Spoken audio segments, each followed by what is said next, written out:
Welcome to Empowered by East. My name is Bradley Brewer, and I am the Communications Coordinator for East Initiative, as well as the creator and the producer of this podcast.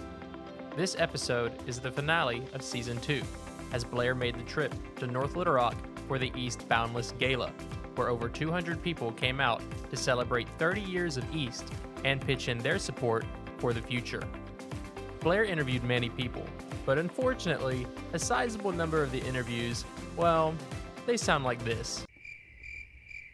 Despite the technical difficulties, we still have an interview with East Directors Award recipient John Riggs to share, as well as an interview with Melanie Bradford, who is instrumental in spreading East across the state through her work with the Arkansas Department of Education. And at the end, Allie and Blair finally get the interview they've been asking for the entire school year. With that, let's toss it to Blair, who is with John Riggs from the East Boundless Gala. Hello everyone and welcome back to Empowered by East. I'm Blair Huddleston and today I have with me another special guest. Mr. Riggs, can you mind introducing yourself? Oh, I didn't realize I was special. I'm John Riggs. I'm a former East board member, among other things, and just tickled pink to be here tonight. Well, I'm glad that you're here with us tonight. So I know that you have kind of an extensive background with East. So what started your initial involvement? With East? Yes, sir. Well, Matt Dozier, the CEO, and I served on a strategic planning committee for the state of Arkansas. Well, actually, it was for the Walton Family Foundation and the Rockefeller Foundation to try to come up with a new way to do education in Arkansas. And we hit it off, and after that project, he asked me to be on the board, and we have a similar love of music, so I said, that would be cool, I'd like to do that. And I've enjoyed every minute of being involved with East. Yes, sir. So what was your role throughout the process of just being involved in East? Wow, there's so many. Probably the biggest wow is seeing what our kids can develop and seeing how they grow if you let them. When you go to conference and you see some of these projects they've developed, it is mind-boggling to me. And so I would probably say my very first East conference that I went to and walked through, I could not believe what I was seeing. And that they do this all the time is just amazing. Yes, sir. And seeing students be so involved in a program that, you created a passion for, that you also share that passion with. I know that was nice to see that the work that you put in went into making an impact with students. So what is your creation of the East Scholarships? That's why we're here tonight. We're here to celebrate those award winners. What was your role throughout that? Well, that was several years ago. The board decided that one is that if you're on the board, you needed to contribute to East, no matter what the amount, it didn't matter. Yeah. You just need to give some money. And as a board, we decided that we wanted that money targeted at something. Yeah. And I think it was the staff who came to us with an idea that they wanted to create a scholarship. And it resonated with everybody on the board. And so I think for 4 or 5 years, the board directed all of our donations to that scholarship fund. Yes, sir, and I know that impacts a lot of students, especially here tonight. We're here to celebrate 3 scholarship award winners, and that's a huge deal for the future, for their education, not just even right now. And I know that you're probably just as proud as I am for these winners and to see what they do with that. So, Mr. Riggs, I know that your background is heavy into agriculture. So how did you tie that interest into East? Well, the truth be known, my background is actually in construction. Okay. But a lot of times I tell people I sell tractors, and they think, oh, he sells tractors to farmers. No, I sell tractors to construction companies. Okay. But since I have retired, which was about 7 years ago, I started an organic farm. Okay. And so I've been really interested in looking at East projects that had to do with growing food. Some of the cool ones I've seen, one of them up in Springdale was where they were growing vegetables for their cafeteria hydroponically. And Wow. they built everything. And it was just amazing. Another cool one was at the old JA Fair. And there the students were growing outside. They were growing mustard greens. And if you know anything about vegetables, mustard greens are beloved in the South. And instead of selling them, they would just give them to whoever in the community wanted them. Okay. And so that's just two small examples that how our kids are using their powers. And I take that literally. They are powerful kids. And I've been to everything, including like in the North Little Rock. They have a small farm over there. Yes, sir. They're trying to establish that in Little Rock. Around the state, there's so many things that our East kids are doing with food that it's just, and it's a natural project. Yeah. So I'm sure that you seeing that students are interested in it. I know that, Arkansas is just an agriculture-heavy state anyways, but seeing that students are still, to this day, interested in it and are developing their skills within East and using agriculture altogether, I'm sure that puts a smile on your face for sure. Yeah. Well, they are for two reasons. One, I think, one is that agriculture is the predominant industry in Arkansas, and so there's a good chance that an East student is a daughter or son of a farmer. Yeah. The second is that even though agriculture is a predominant industry, in Arkansas we have a lot of food scarcity. We have a lot of people going hungry. And when you talk about East and the promise of East, one of the keystones is that we do projects that benefit our communities. And so particularly communities that might have high poverty, high food scarcity, an East project goes a long way. Yes, sir, and especially in smaller towns. Yep. I see, there's a lot of awesome projects that happen in these larger cities, but I love finding this little small town that I've never heard of before, and their East program is doing something so big and so impactful that it truly shows the meaning of East and not just we're in East and we've got a school project, but how it's impacting others. Yeah, well, and that, you really bring up an interesting point. I love our East schools here in Little Rock. I was on the Little Rock School Board, lived here in Little Rock all my life, represented Little Rock in the state senate, and so obviously I have a love for it. However,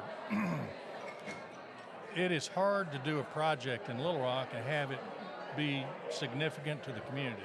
It can be done, but it's hard. However, if you go to Batesville, if you go to Buffalo Central, if you go to any number of small towns where we have a good East project or program, they can develop projects that can transform that community.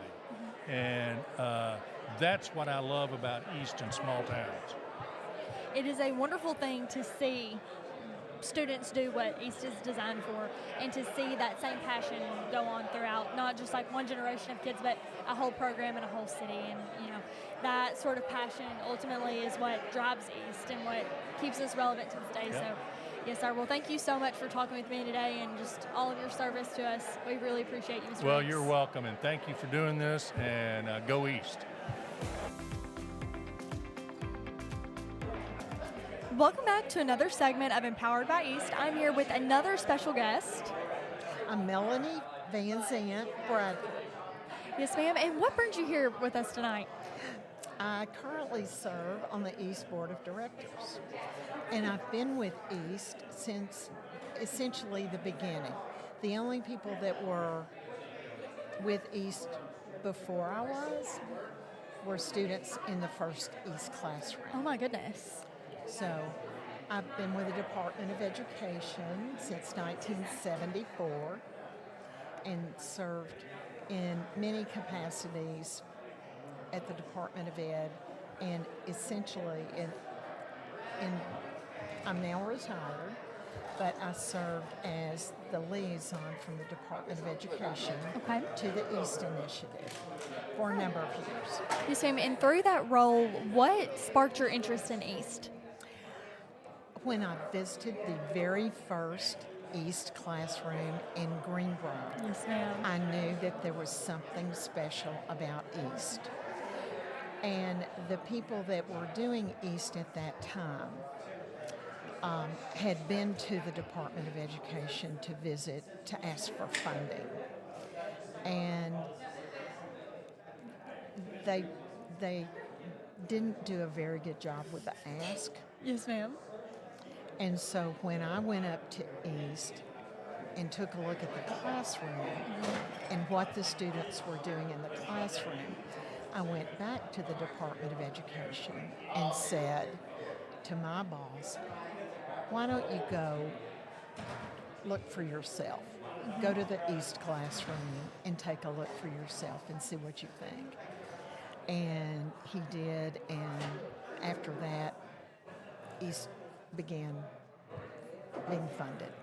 Yes, ma'am. So we are here celebrating 30 years, and Yes. the story that you just shared with me, that is so impactful. I took the trip to Greenbrier this year when they did the celebration of Yes. the 30 years, and you can just see the magic still at Greenbrier. Yes. Even throughout those 30 years, I mean, students are still, they're hungry for more. They want to be involved. They want to do big things, and it's people like you who truly make that possible, so And we I- appreciate you. I think you will see that in every school district in this state that has East. You'll see some of that magic happening. Yes, ma'am. And through that, I know that you've gotten close with Mr. Matt Dozier. Yes. So, can you share me some details about kind of y'all's friendship? Oh my goodness. Well, yes, I have known Matt since he was an East facilitator at North Pulaski High School. Oh my goodness. And Mr. Boardman, who was my boss, and I used to visit him in his classroom, in his East Oh my classroom. goodness. So the connection runs very deep there. It runs very deep, and it's long-standing. Yes, ma'am.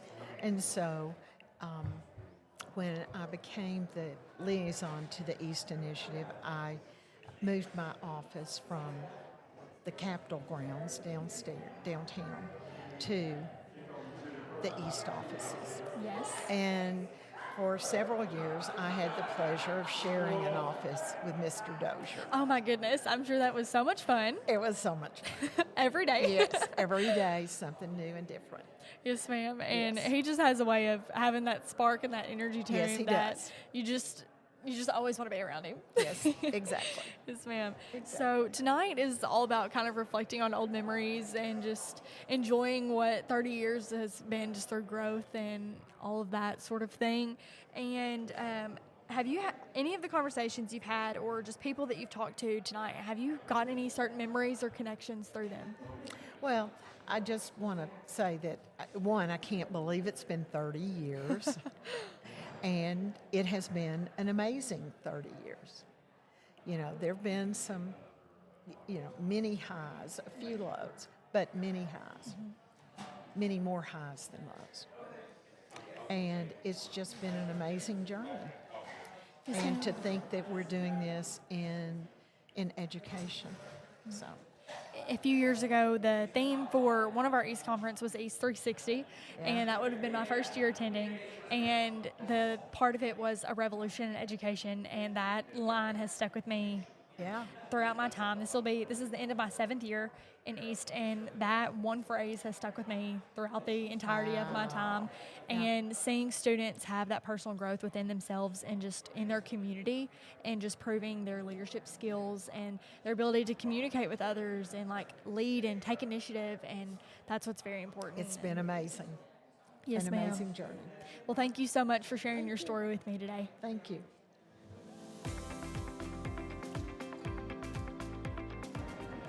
So, for our final segment of tonight, I am very excited with this being my final episode of Empowered by East as a co-host. That I personally, this has been my most anticipated guest of this season. Wouldn't you agree, Blair? Oh, I would 1,000% agree. I've looked forward to this interview, I don't know, since August. We've been bothering this certain interviewee about this interview for quite some time, and finally he has agreed to it. So, interviewee, if you could please introduce yourself and tell us a little bit about your involvement in East. Sure. I still find it kind of odd that you guys are so obsessed with the concept of interviewing me, but Blair is rubbing her hands right now, just mischief. Yep. But my name is Bradley Brewer. I am the communications coordinator at East Initiative, and I am the creator/producer of this podcast.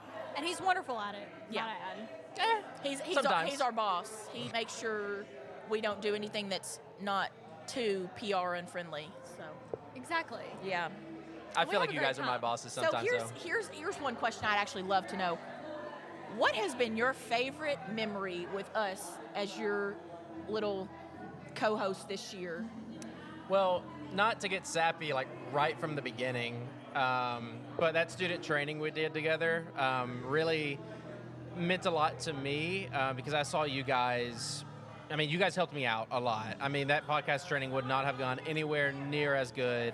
The students wouldn't have been anywhere nearly as engaged, as if you guys weren't there. And hearing about the impact that you made on those students, right? Those kids from Mapleville starting their own podcast and then speaking to our board of directors and gaining so much just acknowledgement from their school districts. Like, you guys were a critical part in that.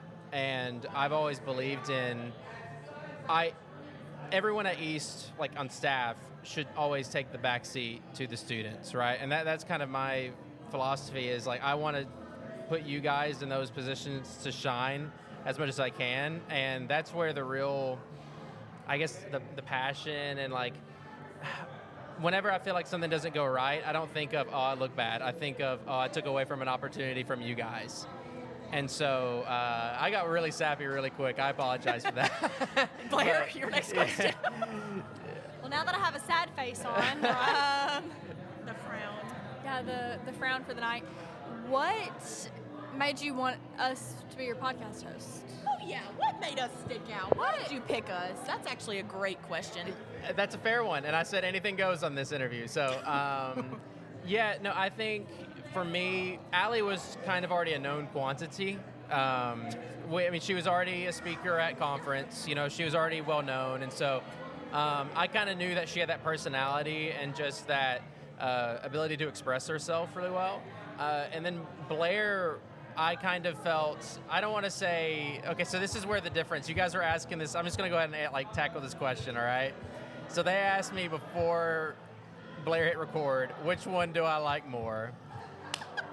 And the answer, and Allie was like, well, no, he's going to be political and say, oh, I love them both equally or whatnot. You're definitely not political. I'm definitely not, but Not that kind. yeah, no, for sure.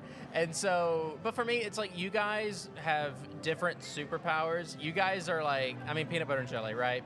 And so there are things I love about Allie that are uniquely Allie, but there are things I love about Blair that are uniquely hers that Allie doesn't have, and vice versa. Yeah. Allie, is really just, she's a strong foundation of a podcast host, super trustworthy.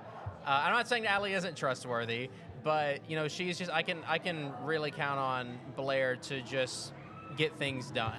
And there's just kind of this level of seriousness about her. And Allie, of course, can be serious, but you could probably tell she's a little jovial. But Allie has You're jovial. I'm a joke, actually. Forget all of that. But Allie has, she has that personality. She has that charisma. She can reach out through the screen or through the earbuds or whatever, I guess it's a podcast, and really grab anyone. And you did that during your speech tonight. For sure. Made me cry. Might have gone a little over my time limit that I That's was okay. given. Yeah, it was 60 seconds turned into 4 minutes, but every second was so valid. It's my last day. Every second was so valid. So, yeah, do I love you both the same? In a general sense, yeah, but it's for different reasons. You guys are both unique, and that's what makes it very great. That's an acceptable We answer. voted for this answer. Yeah, all I was year. about to think say, we can take we've it. been looking forward to this. Alrighty. You had questions already? I talk a lot. Wow, I didn't know I Yeah. talked. You've left me speechless. Aw. Well, I want to... we've kind of become the trio over this past year. Yeah, no, and I want to thank you guys so much. A lot of this is... I'm a young professional, I would say, right? I'm still trying to get my life together in a lot of ways, and you guys help push me to try harder. And because, like I said, ultimately you guys are the motivation of what we do. And sometimes, when you're in the office, sometimes you forget the impact that East has been able to make. And because in my mind, sometimes I even think like, oh, Allie would have been, amazing with or without East. And while I believe that is to be true, I do believe that East was an accelerant for you. Sure. And to the point now where people are coming up to you, you haven't even graduated yet, and people are saying they're going to vote for you for president. So I mean, I would be pretty excited about I would vote for Allie. 2044, give me a couple of years.